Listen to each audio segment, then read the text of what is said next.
Hello and welcome, আসসালামু আলাইকুম। আশা করি আপনারা সবাই ভালো আছেন। আজকে আমি একটা নতুন টপিক নিয়ে আলোচনা শুরু করব এবং আমি ধারাবাহিকভাবে হয়তোবা নেক্সট 4টা বা 6টা পর্বে আমি মূলত এই আলোচনাগুলো শেষ করব। আপনাদের কাছে অনুরোধ থাকবে আপনারা বেশ মনোযোগ সহকারে আলোচনাগুলো শুনবেন। আজকের আলোচনার যে মেইন টপিক সেটা হচ্ছে লিডারশিপ এবং লিডারশিপ বিহেভিয়ার্স, এবং লিডারশিপ বিহেভিয়ার্সের পাশাপাশি আপনি লিডারশিপ স্কিলগুলো কিন্তু আসলে লিডারশিপ বিহেভিয়ার্সের পার্ট। মানে আপনি লিডারশিপ বিহেভিয়ার্স কিন্তু আসলে লিডারশিপ স্কিলটাকেই মূলত আমি বলছি।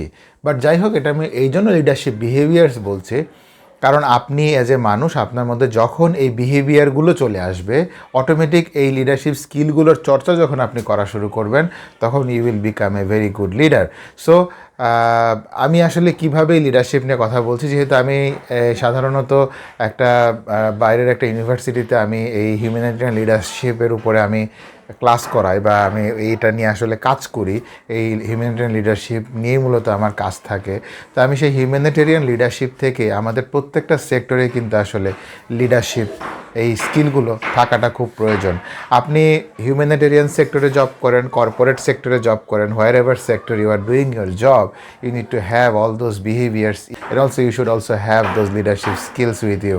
এবং এই স্কিলগুলো থাকলে definitely you can be a very good leader. তো প্রথমে আমি চলে আসি হচ্ছে আমি আজকে একটা গুণাবলী নিয়ে কথা বলবো, সেটা হচ্ছে ম্যানেজারিয়াল কারেজ। সো আপনি যদি একজন ভালো লিডার হতে চান তাহলে ডেফিনেটলি আপনার মধ্যে ম্যানেজারিয়াল কারেজ থাকতে হবে। সো ম্যানেজারিয়াল কারেজ জিনিসটা আসলে কি? আপনি আপনার কথার কথা আমি বলছি, আপনি ধরেন 10 জনকে ম্যানেজ করেন, আপনি 10 জনের ম্যানেজার। সাধারণত ধরা হয় একজন ব্যক্তি সর্বোচ্চ 10 জনকে লাইন ম্যানেজ করলেই ভালো। এটা হচ্ছে হিউম্যান রিসোর্সের আঙ্গিকে আসলে আমরা বলে থাকি যে 10 জনের বেশি যখন আমরা কাউকে ম্যানেজ করা শুরু করি তখন আসলে সেই ম্যানেজমেন্টটা খুব একটা ভালো হয় না। সো যাই হোক, আমি এখন প্রথমে আসছি আমাদের কোনটা বলছিলাম বলেন তো? আমি বলছি হচ্ছে ম্যানেজারিয়াল কারেজ।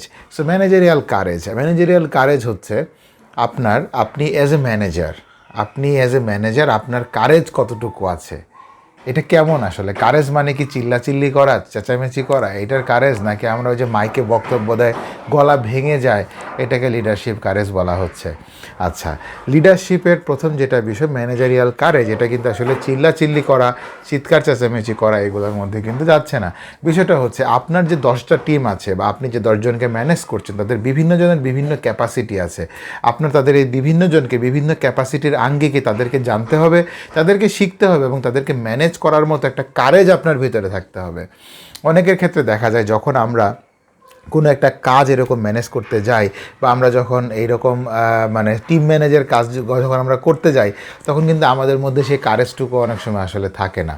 আমরা আসলে এই কারেজটুকু হারিয়ে ফেলি। অনেকের মধ্যে আসলে এই কারেজটা না থাকার জন্য এই লিডারশিপের গুণাবলীগুলো কিন্তু তারা বিকশিত করতে পারেন। অনেকে আছে অনেক ভালো কাজ জানেন, কিন্তু তার এই কারেজটা নেই যে আমি আসলে আমার টিমকে আমি কেমনে ম্যানেজ করব, এবং নট অনলি দ্যাট আমার সারাউন্ডিংস যারা আছে আমি তাদেরকে কীভাবে ম্যানেজ করব, এবং আমার বস যে আছে তাকে আমি কেমনে ম্যানেজ করবো। বস আমাকে একটা অনৈতিক কথা বলতে পারে, বস আমাকে একটা টাফ জিনিস চাপিয়ে দিতে পারে।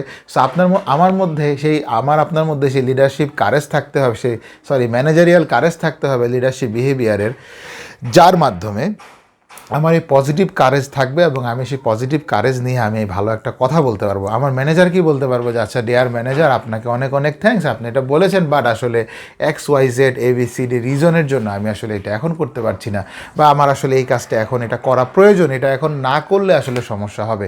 সেই মুহূর্তে আপনার টিমকে আপনি বুঝিয়ে বলতে পারেন যে ডিয়ার টিম, দ্যাটস ABCDE, আমাদের এখন করলে ভালো, এইটা এখন করলে ভালো না। টিম আপনাকে অন্য একটা প্রস্তাব দিতে পারে যেটা আসলে ভালো কোনো প্রস্তাব না, তখন আপনি সেটা খুব আপনার লিডারশিপ কারেজের মাধ্যমে আপনি সেটা আপনার টিমের সাথে শেয়ার করতে পারেন এবং টিমকে সেটা আপনি ভালোভাবে বুঝিয়ে বলতে পারেন।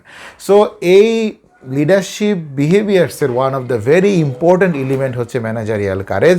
সো এই ম্যানেজারিয়াল কারেজ নিয়ে আজকে কথা বললাম, খুব শর্টে বলার চেষ্টা করলাম কারণ ভিডিও লম্বা হলে অনেকেই দেখেন না। টানাটানি করেন।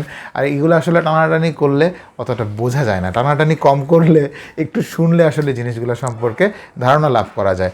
পরের দিন আমি ইনশাল্লাহ অন্য আরেকটা লিডারশিপ বিহেভিয়ার নিয়ে কথা বলবো। সরি, আজকে আমি কথা বললাম ম্যানেজারিয়াল কারেজ নিয়ে। আশা করি ম্যানেজারিয়াল কারেজের যেই বিহেভিয়ার বা যে স্কিল অ্যাজ এ লিডার আমাদের থাকা প্রয়োজন, এটা আপনারা কিছুটা হলেও বুঝতে পেরেছেন। এবং এগুলো আসলে আরও অনেক সময় সাপেক্ষ কাজ, কিন্তু আসলে ভিডিও লম্বা হলে আপনারা দেখেন না, তাই আসলে আমি লম্বা করতে চাচ্ছি না। যারা আসলে বেশি জানতে চান এগুলো নিয়ে, আরও বেশি বুঝতে চান এগুলো নিয়ে, আমাদের এই ভিডিও ডেসক্রিপশন বক্সে আমার ডিটেলস দেওয়া আছে, আমার হোয়াটসঅ্যাপ নাম্বার দেওয়া আছে, আপনারা আমাকে নক করতে পারেন। এজ এ আমি ক্যারিয়ার কোচ হিসাবে, পার্সোনাল ক্যারিয়ার কোচ হিসাবে আমি অনেককে সাপোর্ট করি, অনেককে আমি হেল্প করে থাকি। সো আপনারা যদি সেই কোচিংটাও নিতে চান আমার কাছ থেকে, পার্সোনাল, প্রফেশনাল এবং আপনার প্রফেশনাল ক্যারিয়ার ডেভেলপমেন্ট কোচিং যদি আপনি আমার কাছ থেকে নিতে চান, বা আপনি যদি এই রিলেটেড কোনো ডিসকাশন আমার সাথে করতে চান, আপনি ডেফিনেটলি আমাকে হোয়াটসঅ্যাপে নক করবেন। আমি চেষ্টা করব আমার অ্যাভেলেবল টাইমে আপনাকে সময় দেওয়ার, এবং ডেফিনেটলি আমাদের সকলের জীবন অনেক সুন্দর হোক, আমাদের ক্যারিয়ার অনেক ভালো হোক। আজকে ছিল আমাদের প্রথম আলোচনা এই লিডারশিপ বিহেভিয়ার্সের একটা গুরুত্বপূর্ণ টপিক, যেটা হচ্ছে ম্যানেজারিয়াল কারেজ, সেটা নিয়ে। তো ইনশাল্লাহ আমি এর পরের পর্বে আমি আরেকটা কারেজ নিয়ে কথা বলবো। ধন্যবাদ সবাইকে।